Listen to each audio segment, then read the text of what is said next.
So welcome everyone. I'm not sure who is everyone, but doesn't matter. Here we go. And today, me, Fernando Ureta, and my dear business partner, friend, Zina Helke, we are going to be talking about some of the key learnings of the book that we read that is called Effortless. That book had like a big impact on myself, and I will share with you some of those learnings. But before getting into that, I want to introduce Sina. How are you doing? Yeah, I'm doing amazing. Thanks for the amazing introduction. And yeah, I'm looking forward to talk about the Effortless book because I mean, you read it first and then you proposed it to me. And I don't recall a lot of books that had such a massive impact on you and also on our business in the end, because we actually implemented quite a lot of the learnings from the book. So I'm happy to share them today in our video here. So because I believe that they are very helpful for other entrepreneurs as well. Yes, good. All right. Then you would like to start sharing something, or should I open the fire? No, open the fire, because I mean you read it first and you were the one who like who thought that this book is actually really amazing. So Yeah, maybe share your 3 key learnings, and then I can also share from my perspective like the effect it had on our business. got it. So before actually sharing the key learnings, I want to share a little bit of the backstory, because I think we live in a world where like the being an entrepreneur, is like a mainstream thing, and today we or I say we because kind of like the in general the society, but in my particular case, I was caught on that as well. Like putting on the pedestal the people who work 24/7, and it's like this hustle, and and it's had like really working and doing and pushing and always just continue doing and powering through. So in the past years, I would say the last 4 or 5 years, I was exposed to a lot of these things and to a lot of this thinking and kind of like the warrior mode, which turns to be like a good thing at the beginning when you gain momentum and you move forward. Sure, like you will be able to move on. But at the same time, I was starting to wonder, first of all, like a lot of burnout and lack of energy at some moment, and I was not able to sustain that level, let's say, of productivity for a longer period of time. And I just thought like the way to success, let's say, was actually through that doing, the hustling and waking up at 5 in the morning, and working until, I don't The know, 5 a.m. 7 club. p.m. I remember it Exactly, moment. and yeah. Which is great, by the way. I mean, don't get me wrong, it's great. I think it's important to find whatever works for you. But anyway, so I was just wondering if there was another way to do things. And even though today we have in the mainstream like the Gary Vee of the world, or I don't know, like we put in a pedestal, the Steve Jobs of the world, that work and just work and hustle. I was like, okay, we know that people, because it's kind of like it comes with some sort of drama, and it's like an interesting story, and that end up, like selling, and we write the books and about them. But at the same time, I was like I believe that we live in a world where everything have the two sides. So I was like, if we have some people doing it through the hustle and drama and hard work, we have to have the people who do it effortlessly, who do it elegantly, who don't work 24/7, who don't have any drama, and they just have a lot of success as well. And I was like, the problem of that, we don't know that people, that people is not mainstream, that people is not in social media, because they're just living their life, like away from all this noise. So anyway, I was with that in my mind when this book, actually I have here, I will show it. This book here, came to my hands, Effortless by Greg McKeown, my Keown, so excuse me my pronunciation, not sure how to pronounce that last name. And I think he provides with a very elegant solution to this problem that I had, so how to do the things effortless, how to do the things maybe not that mainstream. And it had a huge impact on me. Actually, since then, I closed all my social media pretty much. And I'm doing things in a very different way. Well, so far it's really working. And yeah, it's really great. And I think, well, we will jump into some of the key learnings. But yeah, not sure if you would like to add something to Yeah, all. I mean, what you just said is something I think is very important.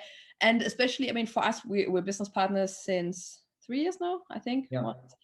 And I feel like our business and also us as entrepreneurs, we kind of changed a lot during the last 3 years. So when we started, we had more this hustle mentality and like thought that things have to be hard, have to be complicated.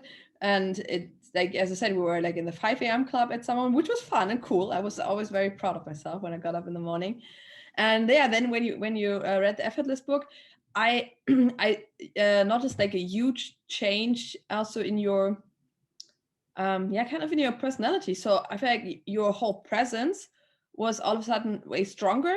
You were more focused, and there was just this unshakable unshakable focus. And that really inspired me. So this was actually, I mean, you told me a lot about the book, but what intrigued me in the end was to see the changes you implemented. And so yeah, that really inspired me, and it had a lot of positive effects on our business, because now when we have like business meetings and we want to kick off a new project or implement like a new strategy in marketing or in sales, we always ask ourselves the question, okay, what is the most effortless way to do it? Because also, especially me, I have some tendency to overcomplicate things, and it's not that easy for me to just focus on the most essential points of it and make it really like effortless, because I think it's also an inbuilt belief coming from our society and the way I grew up, that I believe that things have to be complicated and hard. We like in school, no one ever really like taught us how to do things like the simple way. So somehow like my belief was, yeah, if it's simple, then I don't know, it's maybe just for dumb people. So because Yeah. I'm an intelligent woman, it has to be complicated and I have to master it that way. So it's just kind of the belief I had. Yeah, it's true. And well, I think based on that as well, like any idiot in the world can make things more complicated. Yeah, Like adding stuff to anything, it's actually easy. It's super easy to complicate things. absolutely. However, to simplify stuff, super hard, like you really need to get to the essential things, and like, for example, let's say when you're cooking something, well, how hard is to just take everything that is around the kitchen and put it inside of the oven, and just cook it? How hard is that? Like any idiot can just put stuff, in the pan and I don't know, and cook something. Yeah. But remove all those things and just use 2 3 ingredients and make something delicious is actually super hard. So don't confuse, simplicity with easiness, let's say. So actually making things simple sometimes, it's hard, but it's definitely worth it. Yeah, cool. Definitely worth it. Can So we dive into the key learnings? yes, let's jump into the key learning. So one of the key learnings for me is like the framework that is provided in the book on how to make the things effortless. Because one thing is to talk about the concept, how we are doing it today, but other things to actually, okay, now how can I apply that? And the book in that sense, provide with a very elegant solution. So I just want to share that because it's kind of like a step by step. So the first thing that you do is to identify what's the essential project that you want to focus on. So what's the and I think in this case, like the One Thing book from Gary Keller, I think it is, who wrote, about the one thing. So kind of like finding that one thing. I think what can also help here is to, I mean, his first book is named The Essentialism. I Essentialism, think that can also help to understand this framework and concept better. Exactly. I think so too. I mean, there's a lot of literature about, how to choose your one thing, but at the end of the day, you have to narrow down to what's the thing that you want to focus on, and it kind of like identify as well the period. So what's the one thing or the essential project that you will focus? So that's the first thing. So when you define that, let's say I want to launch, my new website. Okay, cool. I want to launch my new website. Now, the first thing that you want to do is define what done looks like. Because normally we jump into the project, it's like, sure, like let's go into the project, the website. Okay, we need, the homepage, and we need the about page that nobody cares, by the way.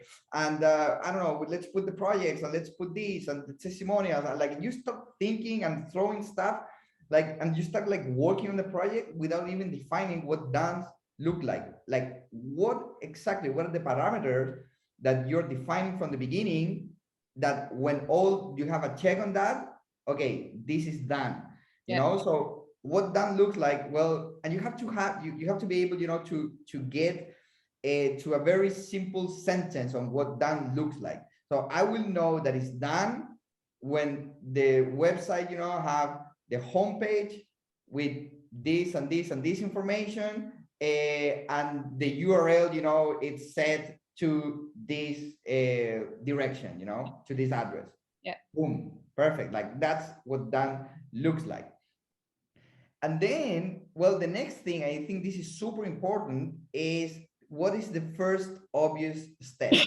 Because you say, okay, I need to build a website. Perfect. Then where you even start, maybe I need to a developer, I need this, I need that, and then you start like thinking about all the stuff that you might need, in order to build a website. I have to take pictures of myself, and that this should be, I don't know, professionals, and should I do it in studio or outdoor? I don't know, the millions of things that comes, and you start overcomplicating that. So it's super important to identify what's the first obvious step, because if you don't identify that, there's a high degree of probability that you actually never even start the project, right? True. So what's the first obvious step? I want to add something to the first obvious step. So, I mean, we used this framework also with a few of our clients, and I remember that when you used it with one of the clients, I don't remember exactly the project, but you were also talking with them about, okay, what does done look like, and then talking about the first step, the first effortless step. And I remember that he was saying like the first step, but actually that wasn't even the first step. So also defining this first step is not that easy, because it is sometimes you think this is the first step, but it's actually already maybe the fifth or the sixth step. So what I would also recommend when starting to apply that framework, to maybe look for an accountability partner, or someone who can challenge you a little bit, and give you like feedback, so that you are actually going to be able also to find the first effortless step. Exactly. Yeah, and I think with that case was because we want to develop or launch a new product, So that was the project with this client. And then we were like, okay, what done would look like. So how do we know that we have a new product to actually launch? And we define, we said, okay, we will know that this is done and we have the new product when we have 10 beta clients to try the product and give us feedback. So this is how done looks like. And then we were like, okay, how we will get there, And then, well, we have to create the product, and then this is a physical product. So then we start thinking about what would be the first obvious step. And well, as you said, I think the first obvious step that the client said, he was like, okay, I would just jump into into my work area, and start building something. I was like, oh really? Like that's really the first thing that you will do? He was like, no, actually, the first thing I think that I will do will be, I don't know, he said something else. I was like, oh, really? Like, that's the first thing that you will do? So it kind of like, we started narrowing down, and I was like, you know what? Actually, the first thing that I will do is just to, open a Google Doc and brainstorm all the ideas that I have in order to like what to develop, or like, okay, that sounds, better actually. Like you have to put your ideas down. It's all in your mind. We're like, okay, that's the first obvious step. And then it was like, okay, what's your microburst? Like what would be something that you can do like now in order to kick off, that first step. And he was like, well, just to open up a Google folder, create the Google Doc, and start brainstorming 2 or 3 ideas. That's something I can do now. It will take me like 5 minutes. Sweet, like do that. Perfect, and we did it that way. So it kind of like gets you in the mood of like doing something and building the momentum as well. That's super important. So it gets you clarity on what done looks like. It gives you clarity on what's the first step, and gives you clarity as well on these microbars, something that will be less than 5 minutes that you can kick off immediately. So that's gives you the momentum. And anyway, I think that's one of the key learnings at the end of the day, to implement things. You can read a lot, but if you don't implement, it's absolutely useless. So it's something that we are definitely implementing. And then, in terms of like a super key learning in terms of mindset, it's like make things fun. I love to play, I love to play, I love to have fun. And with this hustle thing, I was always, like always so serious and like 100% productive. And I would feel guilty, if I, jump from the office, to make me a coffee and be 5 minutes away from the computer. It's like, oh my God, like 5 minutes, I'm not being productive. Like, like other people is working like this, and like the competition is beating me or something like that. Like life doesn't work like that. And have fun, just have fun, have, like play around, take sometimes as well breaks, and if you just want to go out and walk, or I don't know, play or watch a movie or watch Netflix in the middle of the day, well, that's okay, as long as you define your goals, and you define, what actions you want to take, then it's totally okay.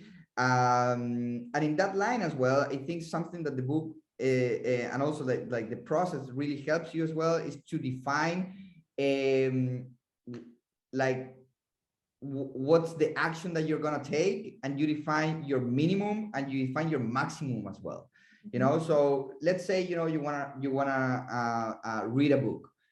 Well, some days you're like in the mood and you will read, like 100 pages, but then you kind of like burn out, and then the next day you don't read, and then the next day you don't read, and then you're like 3-4 days without reading. So at the end, there were 5 days you only read these 100 pages.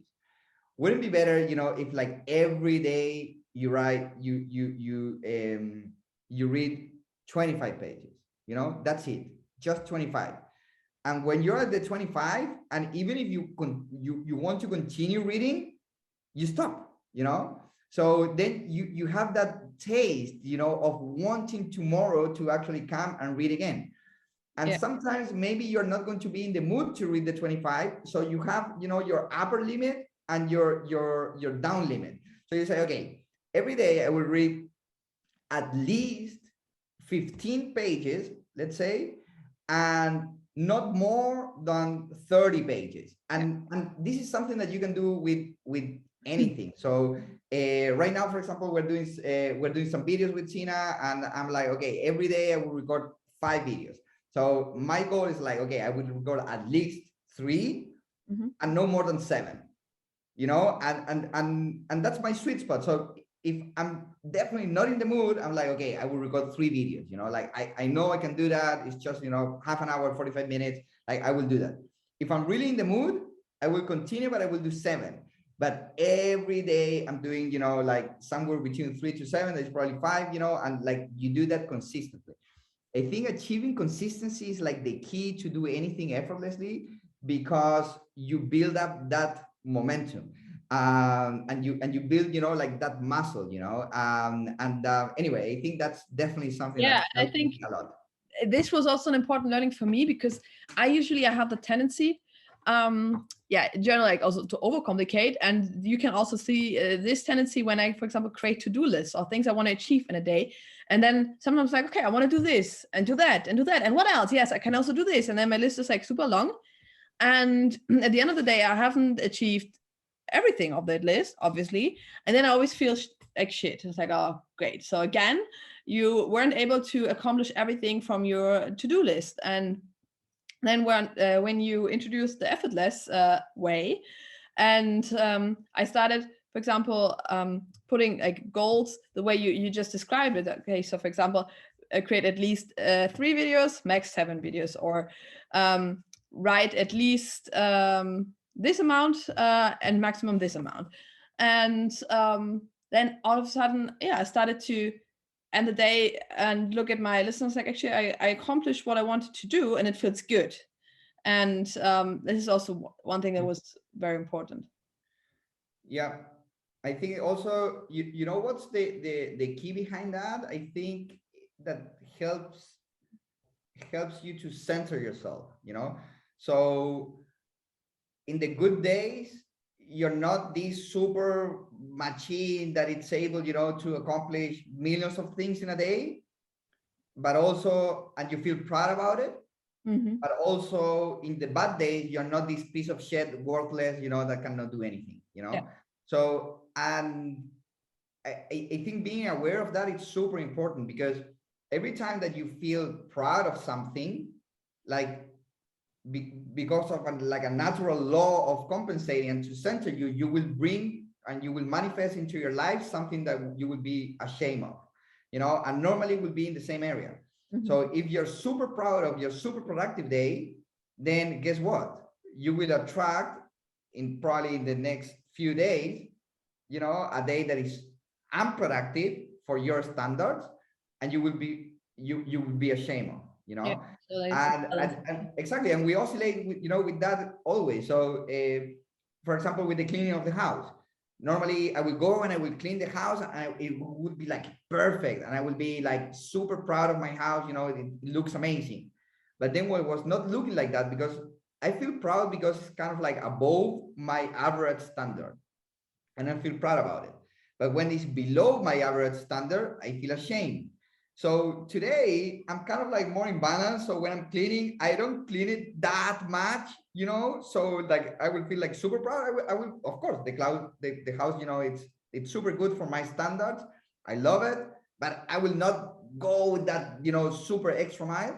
But at the same time, you know, when it's dirty, well, I go and I clean it a little bit, so I kind of like maintain it always in a level where it's like in the equilibrium of my standard. So I think this what this book or this method did for me, you know, it helped me to bring me back to the equilibrium. So yeah, I don't feel proud or I don't feel shame. I'm just me. So that's what you said, you know. I'm just focused. I'm just doing my shit. I'm happy about it, right? So anyway, I think those are one of the main things that I got out of the book, which is to me a lot. Yeah, absolutely. Yeah, cool. I enjoyed sharing our key learnings, and I hope it was helpful for everyone who's watching this video. And if you guys have any questions or comments, just feel free to comment the video, and we're happy to get back to you as well. And yeah, that's it from my side. Have anything to add, Fernando? Yeah, well, we don't have any call to action at the moment. Would be awesome, you know, to invite you to join some newsletter or I don't know, something like that. At the moment, we don't have anything, but we will upload this to our YouTube channel, I think. So, well, you can click subscribe. We'll be uploading more of these kind of things. So if you like the content, let us know. If you want any feedback, let us know. If there is something that maybe you would like us to cover, let us know as well. And well, that I think that would be for now. And of course, as soon as we start doing more things, we will let you know. Cool. Amazing. Okay, cool. Bye. Bye-bye.